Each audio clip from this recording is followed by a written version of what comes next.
Hello and welcome to this week's Market Outlook. This is Jeff Bish, president of MarketGauge.com, filling in for Keith Schneider for our weekly analysis of the markets.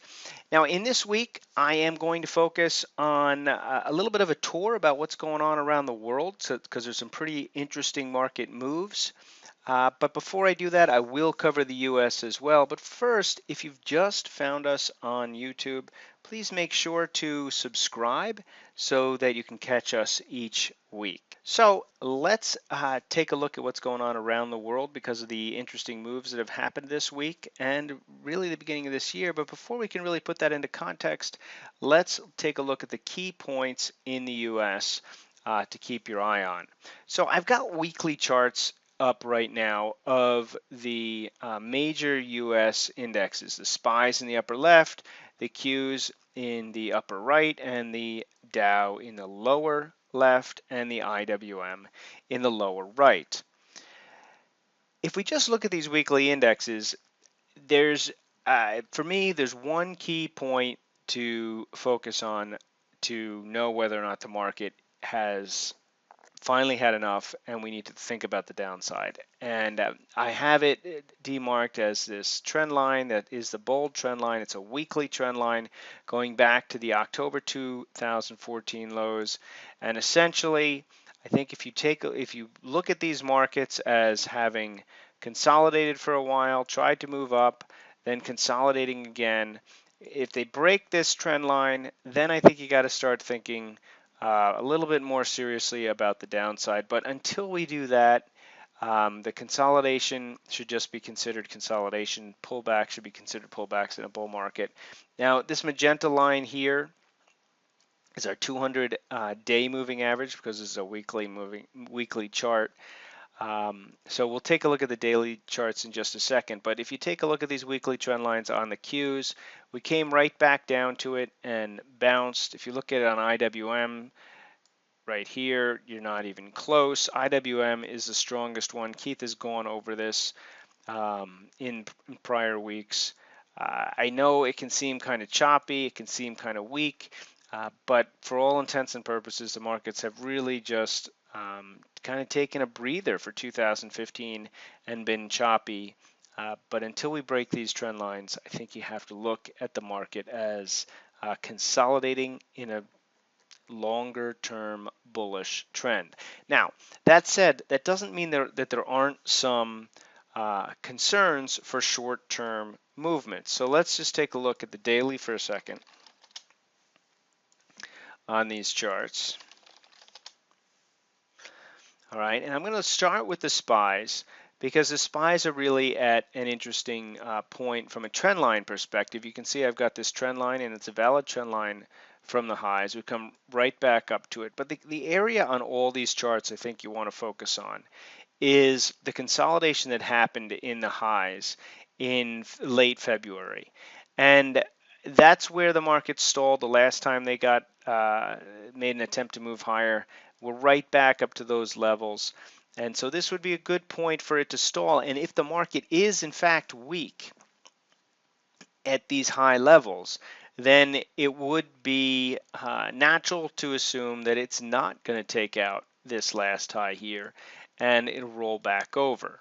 So from a shorter term timing perspective, it should hold these recent highs that it's broken out here. This is that weekly trend line that I pointed out in the last screen. So if we get back down below there, and this magenta line is the 50, if we get back down below there, anytime we get below the 50 and below this trend line, you can get a little bit cautious. But until the trend really starts to materialize on the downside, which it has been unable to do, even when we got below the trend line recently, it's only been for a day or two, and then it's been right back up above it. So several days and some downward pressure or downward market action below this trend line, and then I think you can start looking at the 200. And then if we break the 200, then we can look at a more negative posture. But until then, I'm going to stay relatively bullish, or at least opportunistic on the bullish side. Now, if we look at the Qs have actually been acting much stronger than the SPYs in terms of holding prior highs, or I should say recapturing the prior highs. They did much better against this trend line. But that said, they're still coming up against that same basic area of resistance right here. So draw your line across these highs. Basically look at Friday's low, maybe Thursday's low, which is going to line up with the 50 as your area of support. All right, now the strongest of the indexes has been the IWMs. And if we look at how IWMs have performed relative to prior highs and lows, it really has consolidated above these February highs as opposed to the other ones that really came down under the 50 and are just coming back up to it. So there again, however, you can see that these recent highs or these recent days here have been stalling, and not without some pretty big moves to the downside for individual days against these prior highs. But if IWMs break out here and start to move higher, I think you've really got to look at this market as maybe not a rip-roaring bull market, but it's still got the bit in its teeth and it's running. Now, that all sounds well and good. However, if we look at some of the market internals, there is some reason to be suspicious that the market may be a little overdone. So let me pull in my screen that I take a look at the market internals on, and these charts are going to look pretty familiar to you in terms of what Keith usually shows. But I'm going to focus on a couple of the ones that we tend to look at. So first of all, we look at the McClellan advanced declines. And McClellan, the interesting thing about the McClellan right now is that for 2015, it has had a pattern of peaking out right about where it is at this 100 level. Now, typically we consider the 150 level as being extended, and I would continue to focus on that as extended. However, if the market starts to roll over here, and roll over again would mean breaking down through the Friday lows on a closing basis and continue to move lower, I would not look at McClellan and say, well, it didn't really get up to any level of significance. This has been a significant level, and it is significant enough to indicate that the market could sell off. It's not nearly as extended on the upside as it could be. Now keep in mind this particular example here gets extended, but it gets extended from a much lower level. So if the market were to get this extended coming from a higher level, then that would really be overbought. But that probably will take a couple weeks to happen if it were to happen. What my point here is that we're back up against some resistance here, but it's not a huge alarm. All right, the alarm is actually coming from the VIX. So when the VIX, and for those of you who watch this regularly already know this, but when the VIX here crosses under this lower Bollinger Band on the VIX, it's generally an indication that the market has moved up too far, too fast. It's a little too complacent, and will have a tendency to go sideways or even down. So if I had to point to one indicator that is really bearish, this would be it. The timing of this is not always great. However, the best bearish indicator that this could possibly have would be for us to close on Monday below the Friday low, and that in conjunction with the VIX would make me bearish. Now bearish to the tune of we should expect a test down to this level quickly. We shouldn't be surprised if it moves down to the 2000 level. That said, until we get the bearish price action, this is just a huge red flag, but it is a big red flag.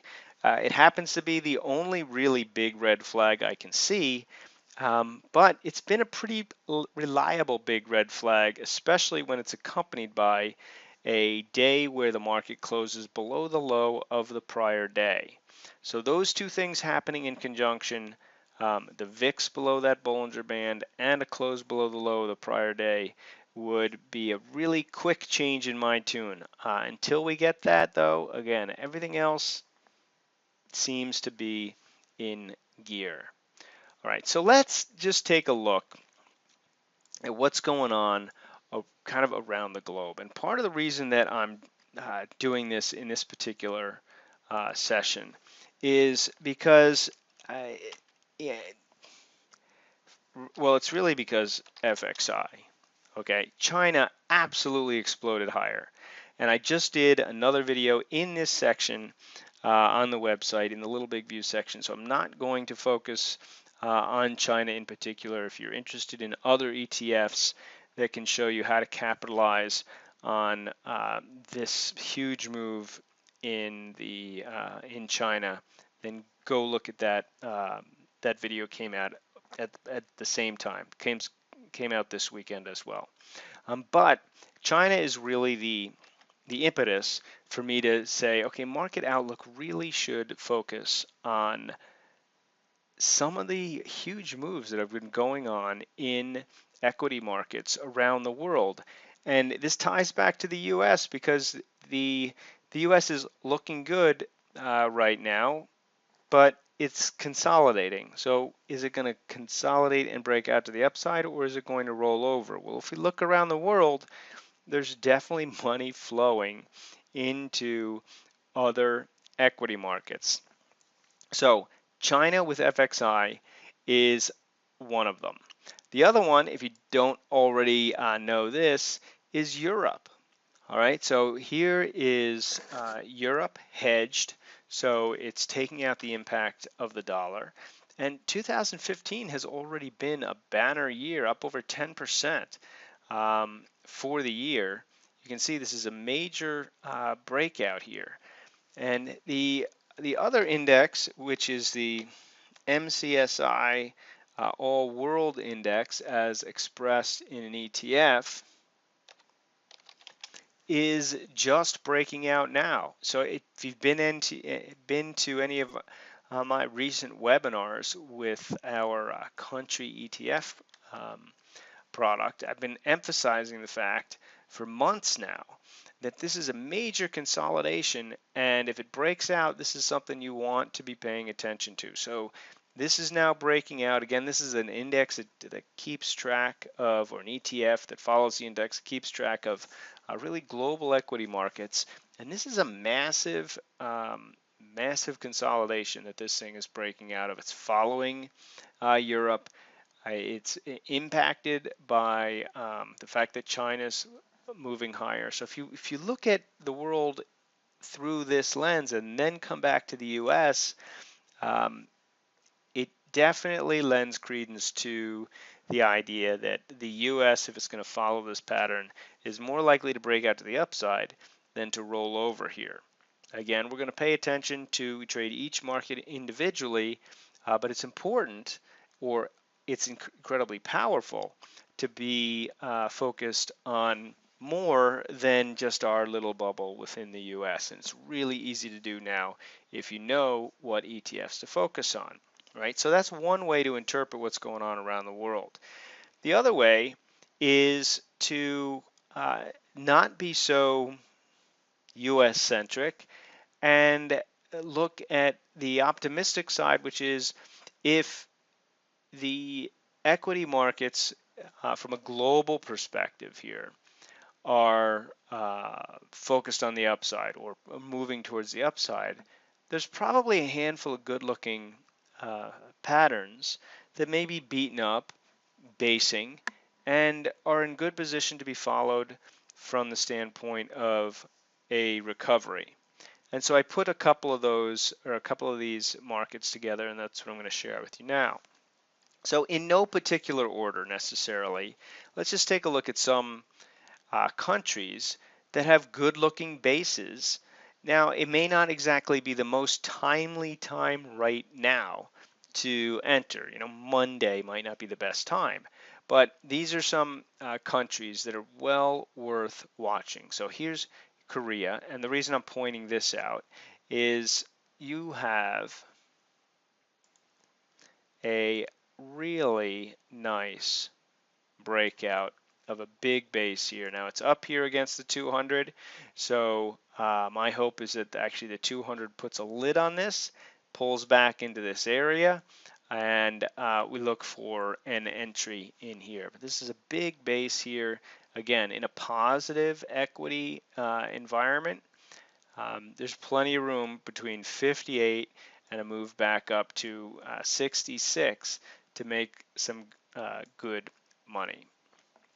Now, one ETF, full disclosure, I've been in for quite some time now is Russia, and in part because I like to look at countries that are just completely washed out and start to move kind of contrary to the news. So I probably don't have to explain all the bad things that have been happening with respect to Russia and the Ukraine for quite some time, and that's the reason for this plummet. And this very much looks like a capitulation low. This whole pattern looks like a capitulation low. So you can see why I'd be focused on this particular breakout, why I'd be focused on this retracement. And now I focus your attention on it to look at these levels right in here. If we're fortunate enough to have it pull back all the way to the $17 range and that 50, that would be another area that would make a lot of sense for a low risk entry point. All right, so Korea, Russia.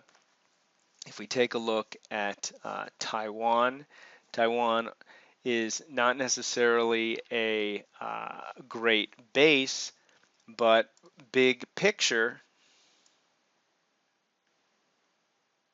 you've got the 50 coming back up over the 200.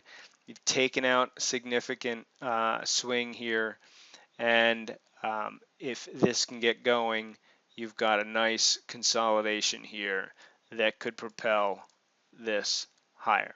Right, so basically looking for nice consolidation. In this list in particular here, I was more focused on stuff that's beaten up. Taiwan kind of snuck in there because of that consolidation. So again, here's another country. We look at Singapore, where tried to flush out to the downside and bounced right back.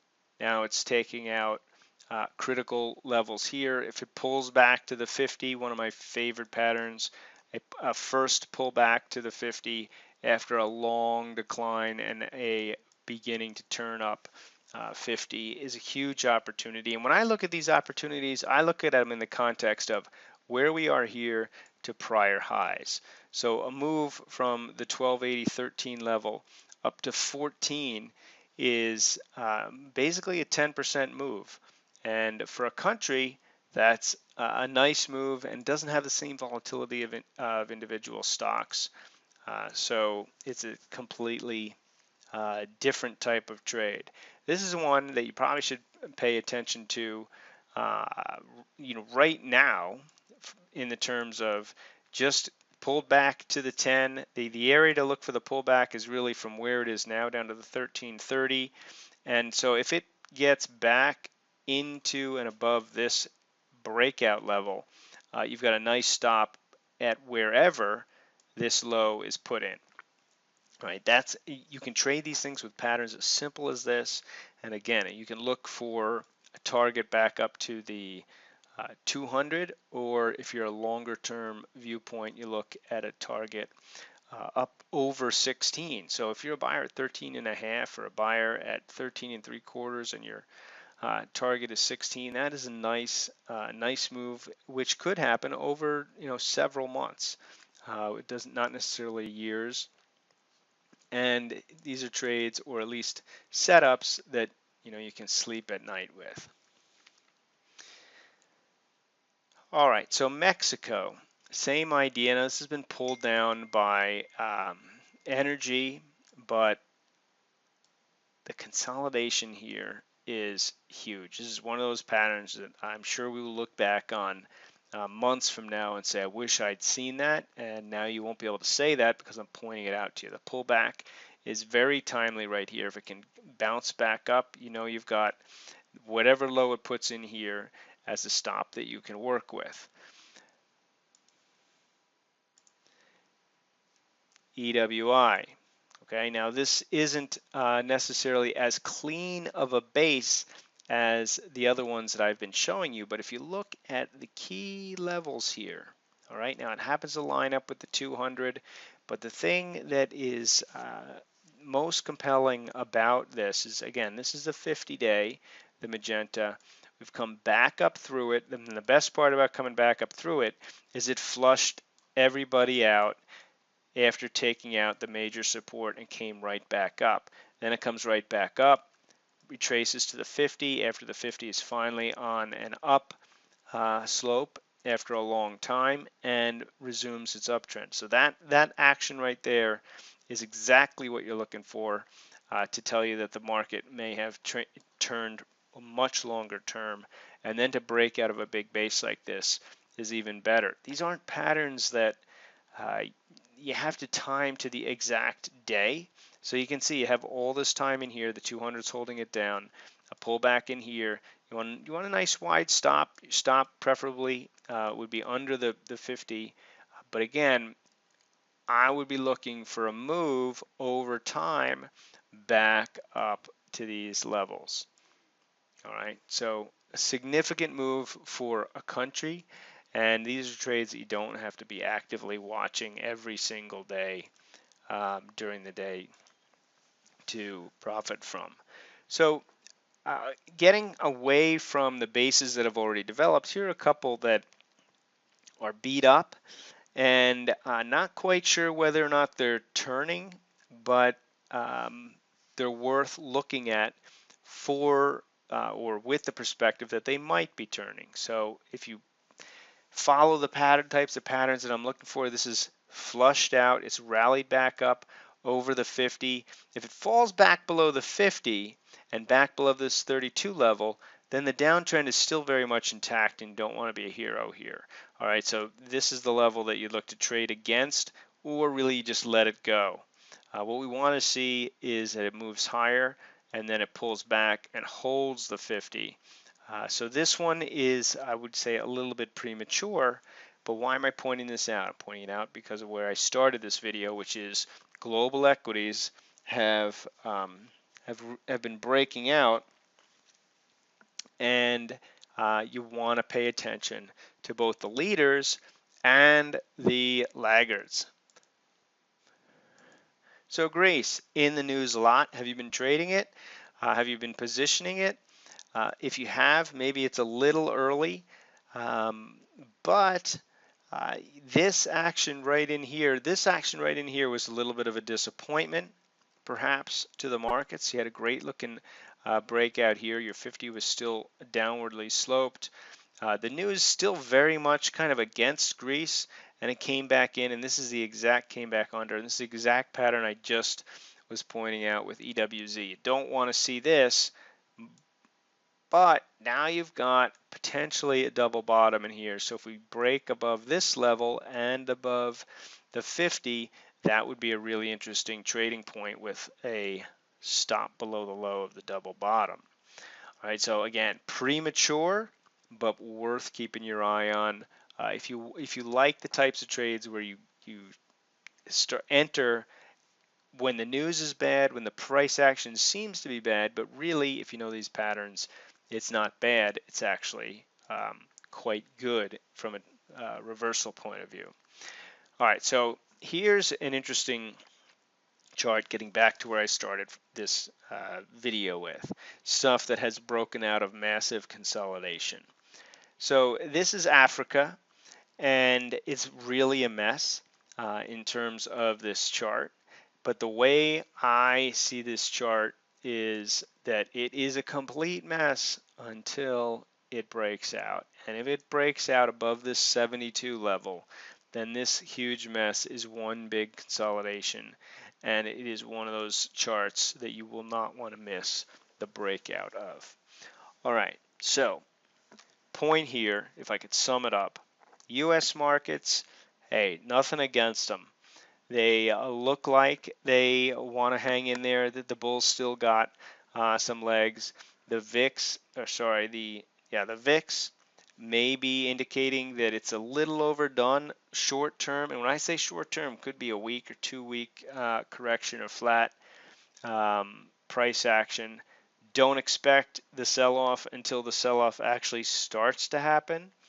Um, it could break out and really run. One reason to believe that that could happen is the global equity markets, as I've just pointed out, have been quite buoyant. That said, take a look around the world. You've got a lot of bases that are forming that have opportunities to pick up stuff that's cheap, and there's even a few that look like they're ready to break out in a potentially big way. So, hope that gives you a different perspective on what's going on. Hope that helps. I'll probably follow up the similar theme next week. And if you're not already subscribed to Market Outlook, you can do it on this page, as well as see other videos, as I pointed out, specializing right now in the what's going on in China on this same page. If you've got any comments, you should be able to leave them right below this video. I'd love to hear them. As long as they're constructive, I'll get back to you. And with that, have a great trading week, and I hope this helps.